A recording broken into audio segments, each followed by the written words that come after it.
ราะฉะนั้นตัวนี้นี่มันอยากให้เอาใจใส่แท้ๆเนาะแมนยูว่าเฮาขายขาดทุนแต่มันบ่เป็นความผิดของประชาชนแม้นการบริหารที่ผิดพลาดของไฟฟ้าเราแล้วให้ประชาชนมารับผิดชอบแบกภาระหนี้สินแบบนี้มันบ่แฟร์ประธานเนาะอันนี้ข้าพเจ้าขออนุญาตใช้ภาษา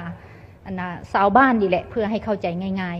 ๆเพราะฉะนั้นวิธีการอื่นๆขอให้คนคั่วอย่างจริงจังขอให้พิจารณาทบทวนแท้ๆเรื่องนี้มันฮ้อนมันกระทบถึงความเสื่อมั่นการนำพาของพรรคของรัฐเฮาตัวนี้แล้วมันกระทบระบบเศรษฐกิจแต่กี้นี่เงินตาทุนเทียงแล้ว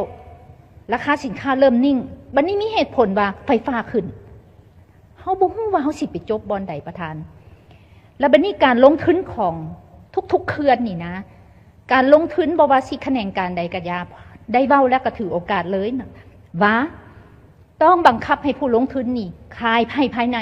เฮาต้องได้ประโยชน์จากการลงทุนโครงการใหญ่ๆนำบางเคือนนี่ขายออกไป 100% แล้วเฮาคุ้มได้บ่ว่าเขาเจ้าขายแท้ๆราคาขายหั่นแม่นราคานั่นแท้บ่ไปจิ้มทางในว่าเฮาจะได้รายรับหยังเพิ่มอยู่หั่นข้าพเจ้าเชื่อว่าต้องเห็นเนาะอันนี้ขอให้ข้อมูลซะเนาะก็ได้แลกเปลี่ยนนำวิชาการบางแขนงในแขนงการนี้ตัวนั้นเพราะฉะนั้นตัวนี้มันเป็นเรื่องฮ้อนแท้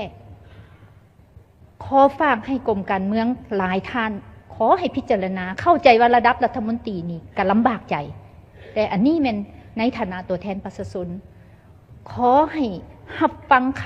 ำคิดเห็นของสสพวกเขาไปพิจารณาหาทางออกสวยได้ถ้ายังเป็นจังซี่นี่ข้าพเจ้าคิดว่ากระทบหลายเนาะเจ้าขอขอบใจท่านประธาน